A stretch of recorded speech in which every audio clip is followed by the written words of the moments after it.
দ্বিতীয়বারের মতো বিবাহ বন্ধনে আবদ্ধ হলেন জনপ্রিয় গায়ক অভিনেতা তাহসান খান। জনপ্রিয় মেকওভার আর্টিস্ট রোজা আহমেদের সঙ্গে বিবাহ বন্ধনে আবদ্ধ হয়েছেন এই অভিনেতা। বিষয়টি গণমাধ্যমকে নিষেধ করেছেন তাহসান নিজেই। এছাড়াও শনিবার সকাল থেকে সমাজ মাধ্যমে তাহসান ও রোজার বিয়ের আয়োজনের একাধিক ছবি ভাইরাল হয়। তাতে নেটিজেনরা এই নবদম্পতিকে শুভেচ্ছা ও ভালোবাসা জানাতে থাকেন। বিশেষ করে রোজাকে তাহসানের সঙ্গে দেখে অত্যন্ত আপ্লুত ও আবেগী হয়ে পড়েন তাদের অনুরাগীরা। এক নেটিজেনের মন্তব্য, অবশেষে চাপ খুঁজে পেলেন আমাদের তাহসান ভাই।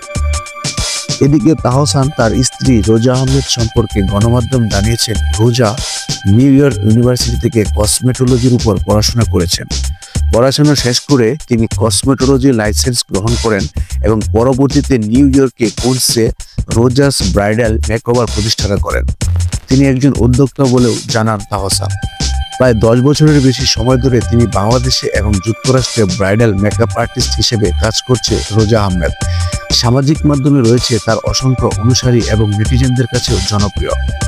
উল্লেখ্য, 2006 সালের 7ই আগস্ট বিয়ের বন্ধনে আবদ্ধ হন তাহসান ও মিথিলা। এরপর 2013 সালের 30 জুলাই তাদের ঘর আলোকিত করে আসে আয়রা তাহরিন খান নামের এক কন্যা সন্তান।